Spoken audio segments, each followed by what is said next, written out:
Welcome back. We thank you for staying with us here on News Gang. So, an issue that has been, a point of national discussion, that is one person's degree, now became a political one and now went all the way to the doorstep of the president and the deep state. Johnson Sakaja, in his defense, issued, quite a lengthy statement defending himself and saying that, in fact, this was politically motivated.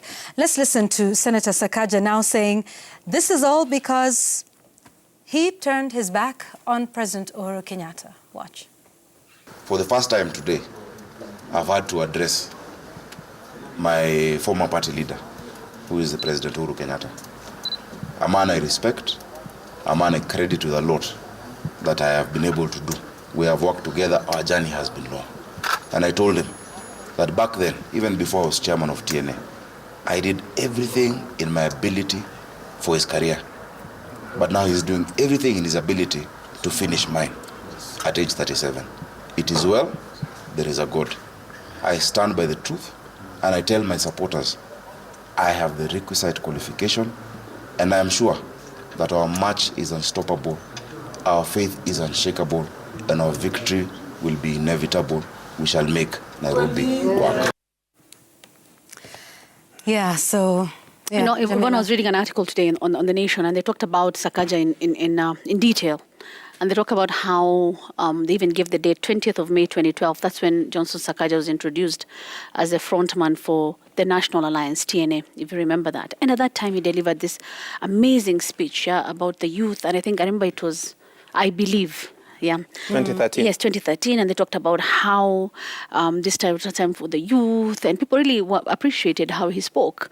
Yeah, and then we had this whole campaign, which was like a well-oiled machine. Remember how their campaigns used to be? The slogan, the glitz, the glamour. Like you could clearly see well-shot videos. Yeah, well-shot videos. There was some excitement in there. Analog versus digital. And romance. And Sakaja was almost like the face of it all. Right. Yeah? There was this young man who no one knew much about, who is polished, who seems well-spoken, and he comes out and he's the chairman of TNA. And I remember he talked even about how he was among those who came up with the party slogan and the logo. Of the parties from TNA and then Jubilee, and then when it merged. And then he was rewarded. He was nominated as a member of parliament at the age of 28. He was one of the youngest at the time. Of course, when TNA and URP joined and became Jubilee, he was also there in front and center talking about the party. And people are saying this is a young man whose star was slowly rising in the political scene. He was at the right place at the right time. In fact, in 2017 now, he became Nairobi Senator. And then even the tag Super Senator was associated with him. So because he had a good profile, both outside the Senate and in the political arena and all that. So there we are. And then 2017, 2018 happened. There was the handshake. And I think for some time, really, we didn't know where Sakaja really was, who he was supporting. After the complete split between the president and the deputy president, I'll come to tulia kidogo. And then we started to see him appear in rallies with Mudavadi. Right, yeah. And then at the time, Mudavadi also not sure whether he was going to run for president or not. And then Ghafla bin Vu, we start seeing him now, when it was almost the countdown to the August 9 polls comes, now we start seeing him now being fronted in Kenya Kwanza. And shortly, he's the UDA candidate for Nairobi governor. And some were surprised. Why not ANC? Hasn't he been associating himself with Musalia Mudavadi all this time? Na sasa amehama yuko UDA. And that's where he has been. He's actually been pretty loyal for UDA. The guy was given a direct ticket. He didn't go through a nomination process. But then now he says, masaibu yake ni ya kisiasa. And today I heard William Ruto say the same thing, that this guy is qualified. There's nothing to do with his education credential here. This is all politics. And as you said, hapa nchini Kenya maswala yote huwa yanahusika na siasa. But still, the fact that Johnson Sakaja feels wronged by a person who held his hand in politics is not the first time we're seeing that happen. People change their political affiliations. Chap. Yeah. It happens. Yeah. Not even one election to another, mid-term to another. Yeah. And it's just maybe something that's happened to him. Whether anaandamwa kisiasa or not, hiyo ni yake. Lakini swali ni je, ako na stakabadhi za elimu ama hana? Yeah. I mean, politics, is really a part in the bedrock of everything. And I think, like we said, it's the issue of betrayal being the currency of our politics. And so now, as part of the defense to just say, look, there's been a very spirited attempt. I think you said there were calls from State House here to State House in Uganda. No. But one of the other things around, I know we're coming to in a moment, one of the other things around this is also the tit-for-tat politics you've seen. I mean, I think I've seen, Professor Makau Mutua now also raising allegations about the other side, and we've seen Kenya Kwanza, of course, raising allegations here. And now suddenly it's now become everybody is questioning everybody's, academic qualifications. I mean, people are, online and on Twitter posting pictures, people who are not even interested in politics. And it's interesting from this one thing that now political mud can be thrown every way or the other. Yes, Yvonne, I'm raring to say this because... Go for it. I can see you... Raring to go. Go in there, Because I don't want us to also join in chasing the wrong rabbit. If politicians in this country got their way, there'll not be a single institution that will stand in this country. Not even one. Because look at how they approach everything, every matter, whether it's about corruption, whether it's about their qualifications, whether it's about integrity, whether it's about anything. What do? Even the economy. Even the economy. They first of all politicize it and say it is about politics. I'm really wishing to see, and I hope Johnson Sakaja will illustrate the link between the validity or invalidity of his degree and Uhuru Kenyatta. It is, I don't know, I'm trying to understand where is the link. Because you've all here spoken about, for example, how private a degree is. Just like a title deed, some of those private documents that you keep at home. It's so simple. Where is yours? Where is yours? Is it kept with the state? I mean, is it a joint thing where maybe you involve the office of the president to also keep it? Some of these things we're hearing are really ridiculous. And what we want to hear from our politicians, for once, is I'm submitting myself to the process and I'll prove myself and I'll prove them wrong. I'll prove my accusers wrong. I have the valid document and I'll show to you, I'll demonstrate to you that I went to class and I graduated validly from the University of Team. How about putting it that way? We saw the Deputy President speaking in Kisii earlier today, also saying it's deep state, wachaneni nae, and all that. And this is a trend he's also known for. The DP also likes using politics as a quick defense. If you remember the question of Kimarera Roar, politics, it's state, somebody is targeting us. If you remember the issue in the first term of Afi House scandal, media, watu wa magazeti ni porojo yao, it's propaganda and all that. It's always about others. There's been not a single politician in this country who has said, I'll submit myself to the process.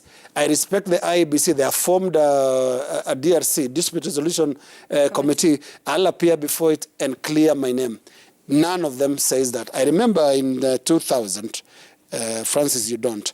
In the year 2000, there was a big contest in the U.S.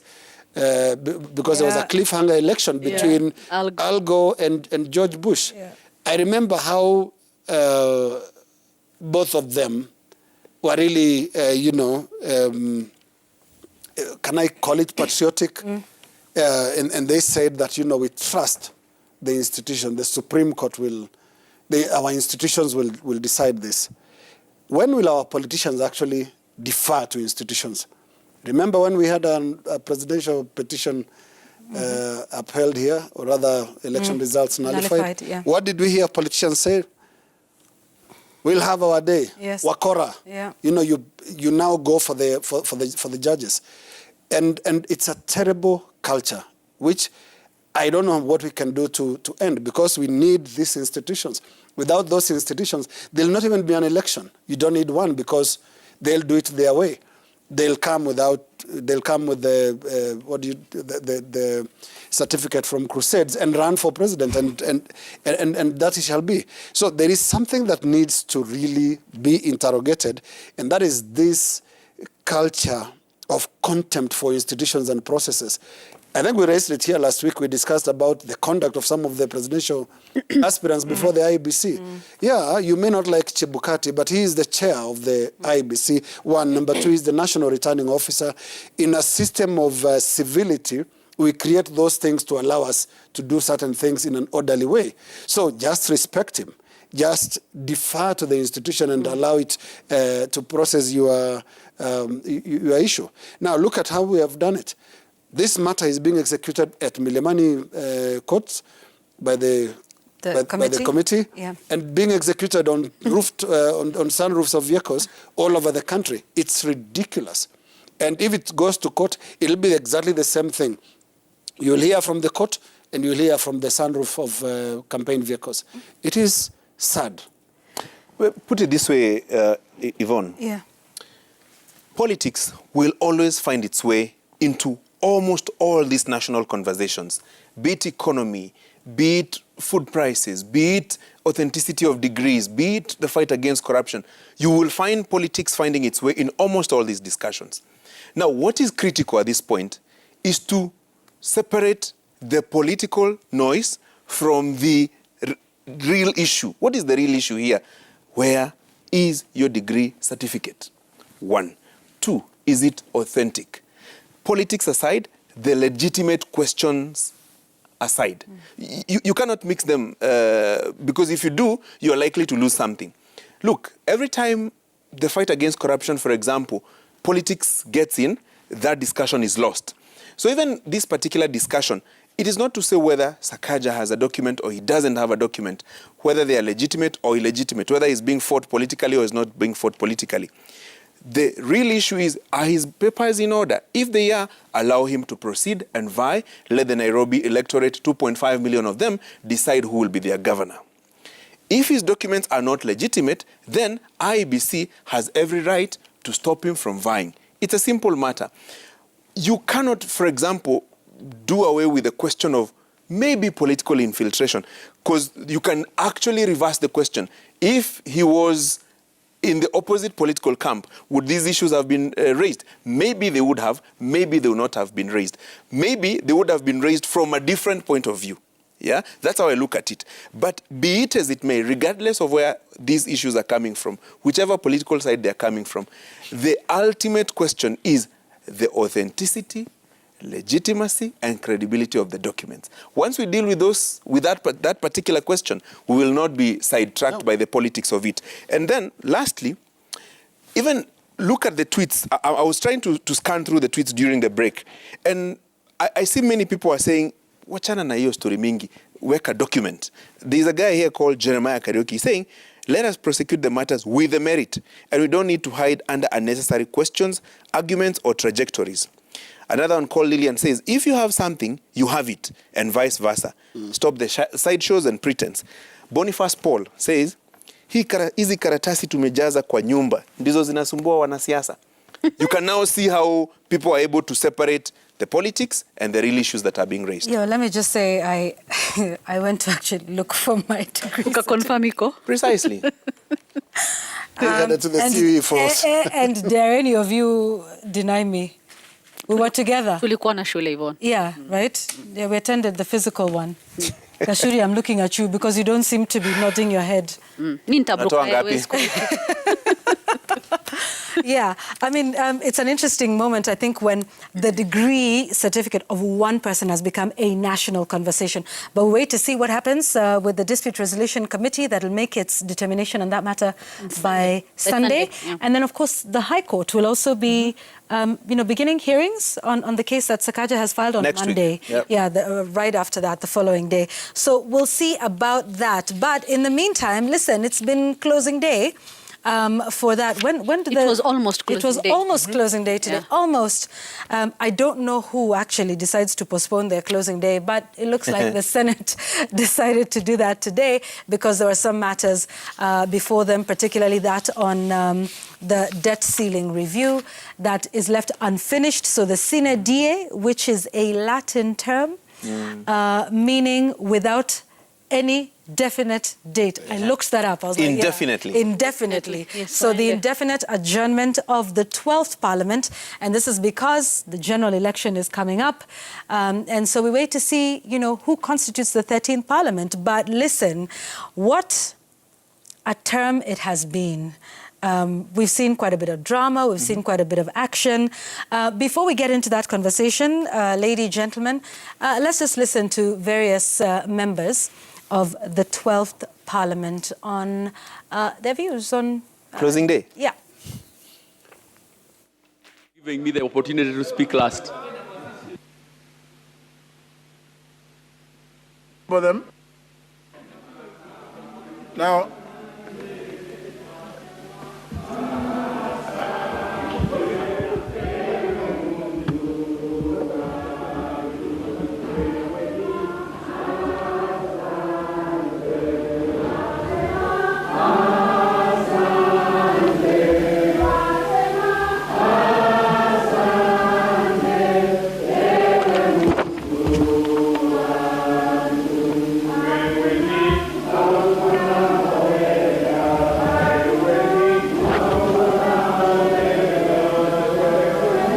I want to acknowledge that I enjoy working with my colleagues. We shared experience, learn a lot from each other. Mr. Speaker, I wish my colleagues success. One thing I know is that I've been able to do a lot of work. They have been saying that I have done projects that are worthy the 15 years my predecessor was there in Parliament. Honourable Speaker, I also would want to wish to thank the leadership of this House. It's a different experience in Parliament as opposed to what happens in the corporate world. Sitazungumza mambo ya bahati. Watu wa bahati wanajua ile kazi mmefanya, na watufuate watu wa bahati, mfuate wabunge vitendo yao, msiwapige, muangalie wamewafanyia nyinyi nini. I want to thank all the members of this House. We had our bad times, our good times, but at the end it's amazing. Mr. Speaker, since you call me the grandfather of this House, you have to add me time. Mr. Speaker, this House is a House which has been denied as state officers house allowance. I have a question for all of you. Other than the person who's called himself the grandfather of the House, how many of those previous can you name? No, the Bahati guy, I think we know him. Gachuri, the Member of Parliament for Bahati. Who was the First Lady?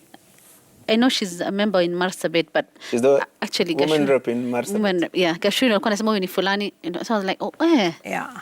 Oh. Yeah. 416 members of Parliament in total. That's both National Assembly and the Senate. Interesting. First, time. I think it is important to say quite a number of them were active in the House. A good number of them were not. I will not be surprised when we go through the Hansard once this process is done.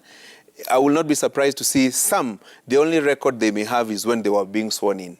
No, alizungumza. Because you have to speak and be sworn in. Yeah.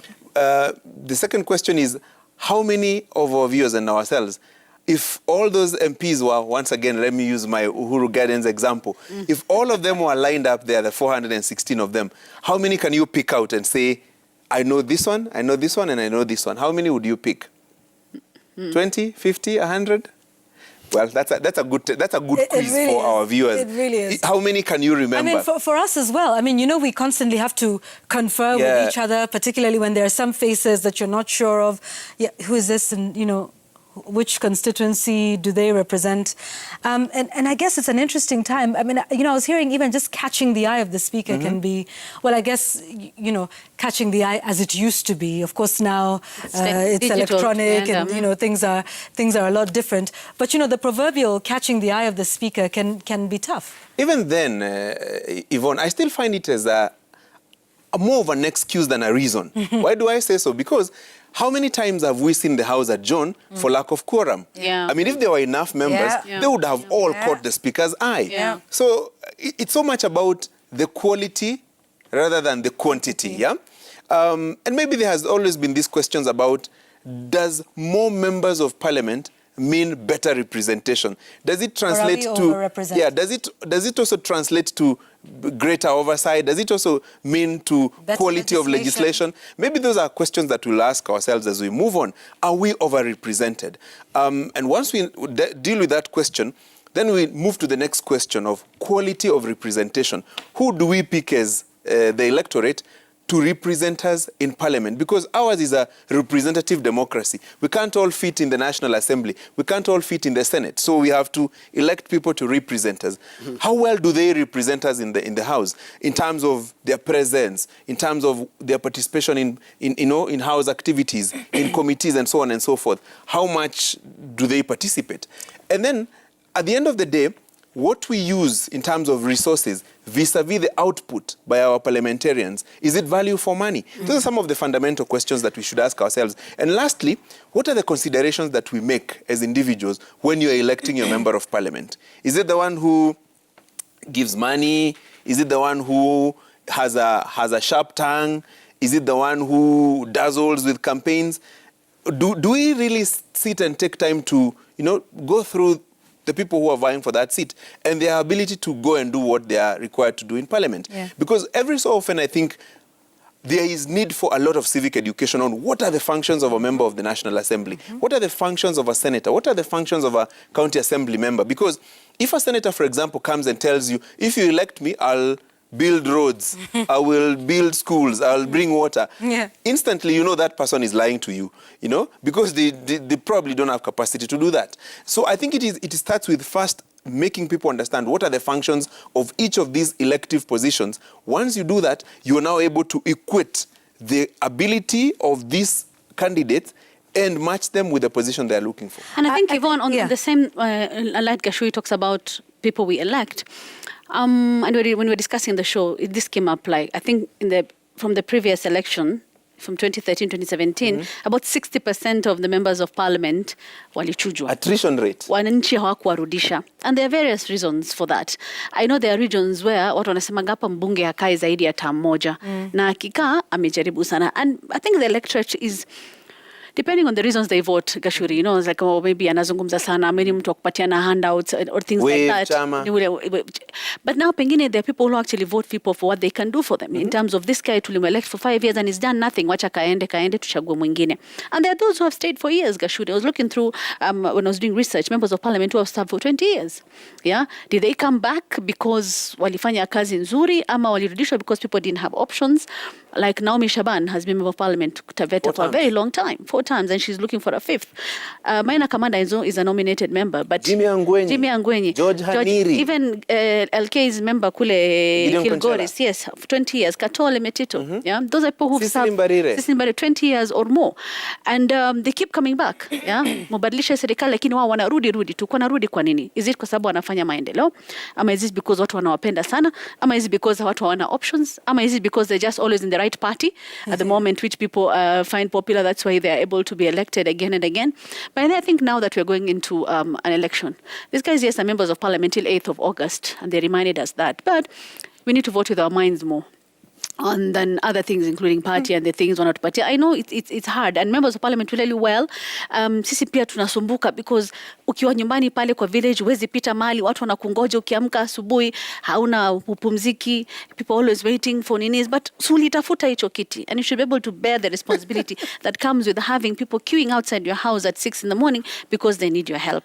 So umejitolea kuwa kiongozi? Yeah. I think one of the reflections, for me with the 12th Parliament, and I guess by extension the 11th Parliament, because these were, sort of products of the 2010 Constitution, was they were given so much more power towards issues like legislation, towards issues like oversight, and to even things like managing the country's public debt.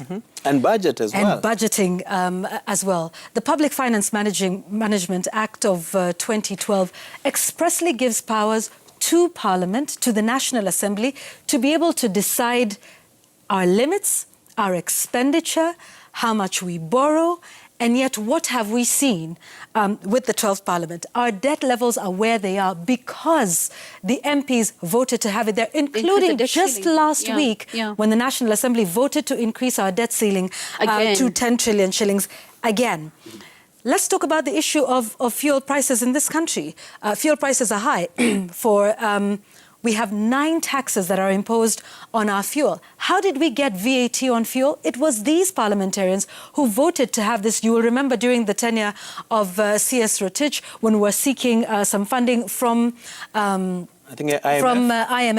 We kept kicking the can down the road, but it was parliamentarians who voted to have this. And if you recall, at the time, I think it was just right after the handshake, and they were together on these issues. So those are some of the things that, for me, just stand out as, a parliament that many have said has been under capture of the executive and the state. They have always done what the state has wanted them to do when it was convenient. And then they got a conscience when it was a little bit too late. Moses Kuria is on record as saying, as MPs, we failed the people and pandered to, the executive. And that is instructive to note because they were on the right side politically. Now that they are on the other side, they're bearing their souls. What are we to do at this point when these are some of the decisions that you have made? Parliament has the powers. It's an equal and independent arm of government, just like the judiciary, just like the executive. However, what have we seen from the National Assembly and from the Senate? Doing the will of the executive, doing the will of government. We've seen members of parliament, asking, all I need to be asked is to jump how high. And that, for me, has been the biggest failure of this parliament. And they have done it willingly. They didn't have guns to their heads. They willingly bent over backwards for the state rather than for the people whom they are to represent, and that is the voters who put them there. And we hope that the next one will definitely be better. If not, we have seen the squabbles. Anyone remember the squabbles over the revenue allocation, the division of revenue, the back and forth that we saw even within the Senate? And that, for me, I think, will stand as the biggest one. Will the 13th Parliament stand up to the executive, play their role, and take their rightful place in the country as per the Constitution, and save Kenyans and provide them with the services of oversight, legislation, and most importantly, representation. Does the 12th Parliament, can it honestly say that they spoke for us who put them there? I think that is the question for me. You see, Yvonne, Parliament has been bending for longer than this. To the best of my memory, the only parliament that really tried to exercise its role as a separate arm of government was the 1992 to 1997 parliament, where even the divide between what is government and what is opposition was very, very clear. Yep. KANU was in government, and a number of parties constituted the opposition. And they worked actually well, because even the debates in the House, the conduct of business in the House was very vibrant and exciting. Now, when you look at the issue of not just reporting to the executive, it points to the very old and deep-seated culture of politics of patronage. We have never departed from the old constitution, which saw the president as the big chief who holds everything. He has all the gifts, all the goodies that he can give. I mean, we've seen members of parliament go to State House and say and ask the president to bring a road to some place. And this is very interesting because all those funds, even if a president decides that there'll be a road in Francis's village. In Banana. Yeah, in Banana. The funds must come through the processes of parliament. So there is a lot. And unfortunately, the last 10 years, and we have to really look at the entire period, the last 10 years we've lost a lot in terms of where parliament ought to be. It is within the last 10 years that we've seen even the breaking of traditional norms, culture that a speaker was so sacred. You don't have a speaker speaking in political rallies. It's only during these years, that is 2013 coming this way, that we have seen speakers of the houses participating actively in politics while still holding those positions of Speaker of the House. They used to have this culture of even non-partisanship. You know, you have to be seen as the chief of the House, the head of the House, fair to both sides. What did we see? The two speakers of this last 10 years, they have broken that culture. They have done something that neither say Marende, not even Caparo, not even Humphrey Slade all the way back to the 60s did in our history. But this is a very, very bad culture that we've seen over the last 10 years. But there's one positive that we must point out, and that is the administrative side of the Houses of Parliament. Wonderful people, starting from the clerk of the National Assembly, clerk of the Senate, and the teams that work below there. I mean, they are the pillar, they are the backbone of those houses. Without them, actually, there'll be chaos in this country. There'll be no parliament to talk of. There's so much administrative finesse that goes into organizing those politicians. Yeah. Because I tell you, they are not very different in there than they are out here. The quality that you see out here is what they take in there. They have to be taught about rules, decorum, where to stand. The mace is not a rungu. You have to respect it. You know, you have to take them through basics. Tutorials. Yeah, there are tutorials. Yeah. And it's done by a team of very, very committed Parliamentary Service Commission staff. Some of them very experienced. They have seen these people come in and go. And you know, some of them even wonder that, okay, quite a lot has changed. But lastly, right there on the dispatch box, do we still call it that? Yes, we do. We still call it the dispatch box. It used to be a great place of performance and excellence. Right now we'll be listing top 10 in the Senate, top 10 in the National Assembly. Tonight we can't, because there's none really. Our best years on the dispatch box are behind us. We haven't had great debaters. There have been some that have flashes really of brilliance once in a while. Flashes of brilliance here and there. But really, we can't even match the people that preceded these houses, the Shikukus. Waringo. Yes, of 60s, 70s, 80s, even a bit of 90s. And a bit of 90s when I talk of the likes of Mwai Kibaki, the late president. Dalmas. When they stood on the dispatch box, you saw absolute adults, you know, who know about the space of legislation, the space of the people, the space of leadership. You don't see that anymore. What you see is it become like a bit of a political playground where trivialities really thrive, and it is sad.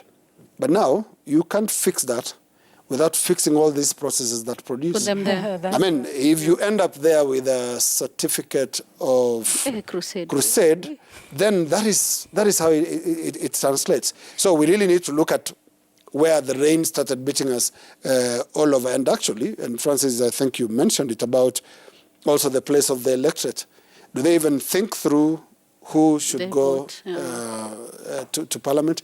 Their names, if we were to just go through right now, they're very, very unfortunate. Yeah. But these are, we call them people's representatives. I just needed to mention also in terms of our size. Francis, you said we can't all fit into the National Assembly, the Houses of Parliament. Not for lack of trying.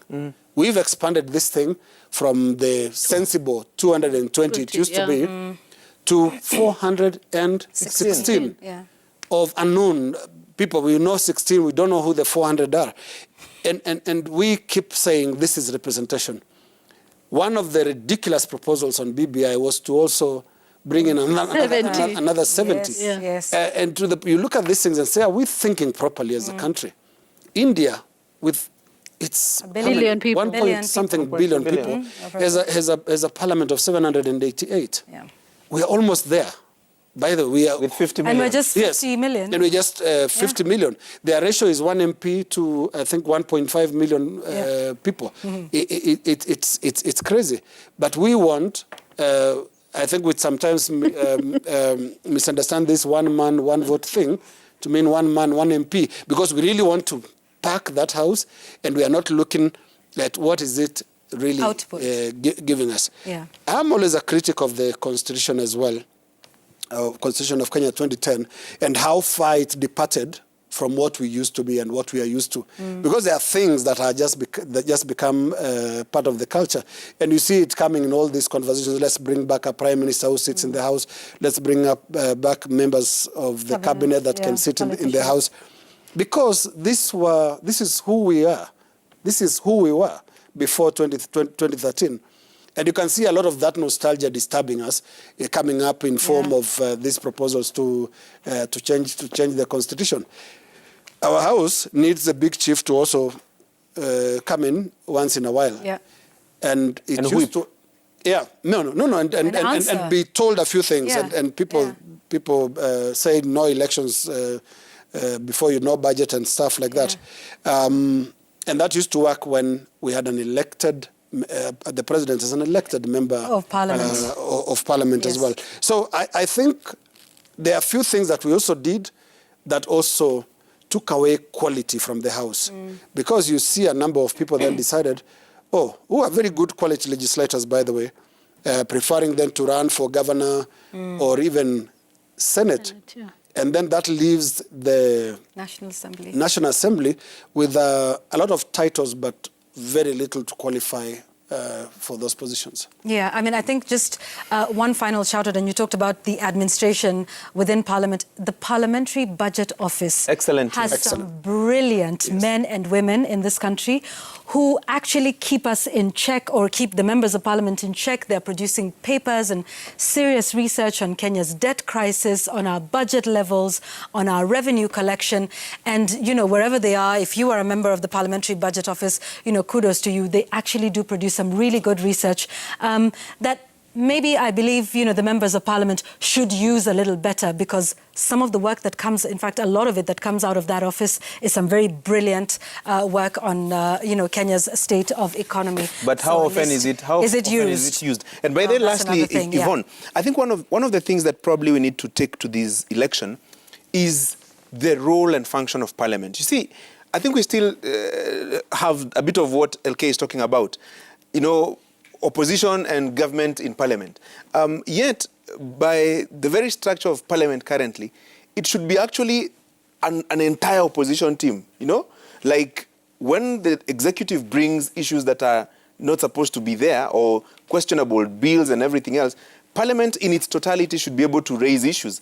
But every so often you'll hear members of Parliament say, tuko kwa serikali. Yes, they are one arm of the government, but is it really what Parliament was supposed to be? No. Haven't we seen the House, Parliament, gang up with the executive to punish the judiciary once in a while when the judiciary has ruled in certain ways that the executive has not liked, including denying them budget and so on and so forth.